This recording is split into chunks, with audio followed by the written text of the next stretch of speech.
বাইরে আমার কাছে দিয়ে দেখো, সবার কাছে অনুরোধ, আমার বাইরে আমার কাছে বুঝিয়ে দেখো, আমার বাইরে আমি দেখতাম, আমার বাইরে রাস্তাঘাটটা দেখতাম, আমার বাইরে আমি দেখতাম, সবার কাছে সবার কাছে অনুরোধ, আমার বাইরে আমি দুঃখ, আমার কাছে আমার ভাই লাস্ট আনতে দেবো, মুখ কান্দা দেখি আমরা।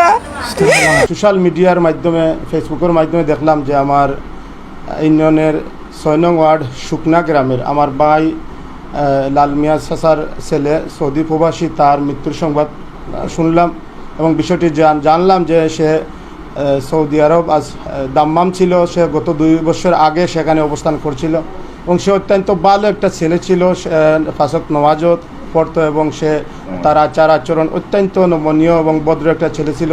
সে সৌদি আরবে দাম্মাম তার রুমের ভিতরে তার আরেকজন সহকর্মী তাকে ছুরি আঘাত করে হত্যা করেছে, গতকালকে ছুরি আঘাত করেছে এবং সেখানকার হসপিটালে তাকে ভর্তি করা হয়েছিল এবং আজকে তার মৃত্যু হয়েছে। কালকে যে অনাকাঙ্ক্ষিত ঘটনা ঘটিছে সৌদি আরবের মতো মাটিতে, বিশেষ করে আমি এই জিনিসটা মানিয়ে নিতে খুবই কষ্টর। তারপরেও আমি মানতে হবে, কারণ যে জিনিস ঘটছে এটা তো অবশ্যই স্বীকার করতে হবে। তাই রাবেল উনি রুমমেটও ওনার 3 জন আসলা, তাই সহ তার মামাতো ভাই এবং কুমিল্লার যে ছেলেটা ওই ছেলে সহ। কিন্তু উনি 1 মাস যাবৎ কোনো রান্নাবান্না করেন না ওনার রুমে। তখন কালকে কথা কাটাকাটি হয়েছে ওনাদের সাথে। তখন রাবেল বলছে যে তুমি যেহেতু রান্নাবান্না করো না তাইলে তুমি মশলা কাটো, কিন্তু মশলা উনিও কাটবেন না। তখন রাবেল এসে বলছে যে তুমি তোমার খানা পিনা খাও, আমরা খাইব। হইয়া উনি গেছে বাজার আনতে, মোটরসাইকেল নিয়ে বাইর হয়ে যা। আসার পথে ও পরিকল্পিতভাবে ওকে ছুরি আঘাত করছে, প্লাস পরবর্তীতে হসপিটাল নেওয়ার পরে মারা গেছে। ওনার বিচার চাই এবং আমি সরকারের কাছে আবেদন জানাই যে আমার বাইকে যাতে আমাদের দেশের মাটিতে অতি শর্ট টাইমের ভিতরে আনার জন্য। আমরা যে সময় খবর পাইছি রাস্তাটা গ্রাম সুখে ফাতরি গেছে, ছেলেটা খুব ভালো আছিল, 5 ওয়াক্ত নমাজি, আর এলাকার মানুষও জানেন তার সম্বন্ধে। একটু বল খেলাইতো আর ওই লগে আপনার ওই যে তার নমাজ আর বাপ দেশও থাকি, বাপ দেশ হওয়ার পরে তারে বিদেশ তার বাই গেছে, এখন হেও গেছে, 2 বছর হয়েছে মাত্র। আমরা এখন বিশ্বাসও করতাম পারি না যে এই ফুয়ারে কেউ যে মারব করিয়া। এখন আমরা তো আসলে সৌদির আইন, সৌদির যেহেতু বাংলাদেশও নাই, বাংলাদেশও 12 মারা গেছে, এগুলো আইন সম্বন্ধ কোনটা বুঝিয়ার না। আমরা একটা অনুরোধ থাকবো যে যেহেতু করি ছেলেটার তার মা বাপ ভাই বোন আত্মীয় স্বজন সবও খুব জোর আমরা এলাকার মানুষ চাইয়ার যে লাস্টটা আমরা দেশ সৌদি আরব বিভিন্ন ইউনিটি আছে, যে কোনো কিছু জো করিয়াও আমরা চাইয়ার যে লাস্টটা একটাবার আমরা দেশ ফাটকা।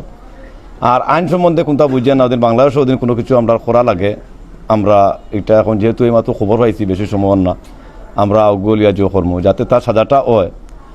আর আমার বিশেষ করে আমার প্রবাসী ভাই হল আমি দেখছি অনেক মরাদে হতেন তাই দেশ ফাটাইছেন, এর লাগে আমার অনুরোধ থাকবো আপনারা যদি একটু মায়া করেন আর লাস্টটা দেশও আনার ব্যবস্থা করে দিন। তা আমরা হাজিপুরবাসী আমরা চিরকৃতজ্ঞতা অবতান্তন গেছে, আর আমরা কিছু করার না তার লাগে আমরা দোয়া করবো। রাবেল আমার বাতিজা, এই এলাকার সবার সাথে খুব সুসম্পর্ক ছিল এবং সামাজিক ছেলে ছিল, সবসময় দিনদারিও ছিল, খেলাধুলার মধ্যেও, অর্থাৎ সবার সাথে খুব ভালো সুসম্পর্ক ছিল। প্রবাসে গেছে মা বাবার মুখে হাসি ফুটাবার জন্য, আল্লাহর রিজিক অন্বেষণ করার লাগিয়া। দুর্ঘটনার যে ঘটনা ঘটেছে,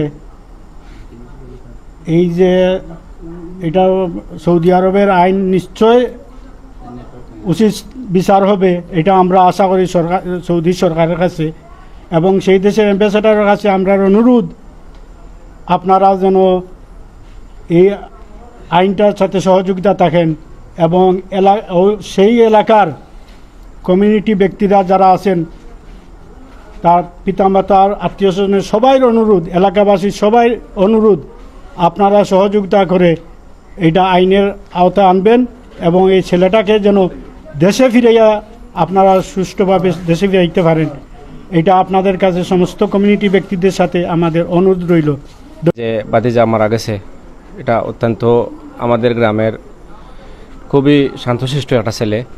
আর আমরা এই ঘটনাটা আজকে শুনিয়া আমরা বিশ্বাস করতাম পারি আর না যে বাতিজা ও কয়েকদিন আগে দেশ আসিল, মাতাইছি যে করছি, কিন্তু আজকে বাতিজা নাই। তো আমরা যেটাও ঘটনা ঘটে গেছে আমরা এটার সুষ্ঠু বিচার চাইয়ার, এবং যাতে আমার এই বাতিজার লাশটা যাতে বর্তমান আমাদের সরকারের কাছে আবেদন যে আমাদের লাশটা যাতে আবার ব্যবস্থা করা হয়, এবং এই লাশটা যাতে আমাদের বাড়িতে আমরা দেখতাম পারি, এবং আমরা অনুত দুঃখ ভারাক্রান্ত আমরা সবাই, এবং আমরা যাতে লাশটা যদি ফাই দিল সম্পর্কে একটু হইলেও না বুঝবো আমরা বাড়ির সামনে ইয়েটা আছে, খবর আছে, কিংবা আমরা যে কোনো সময় করতে পারবো। তো আমরা ওটাও চাইলাম যে আমরা যাতে সরকারের ঊর্ধ্বতন মহল থাকি এটার একটা সুব্যবস্থা করা হয়, যাতে আমাদের এই বাতিজার লাশটা দেশ আনা হয়।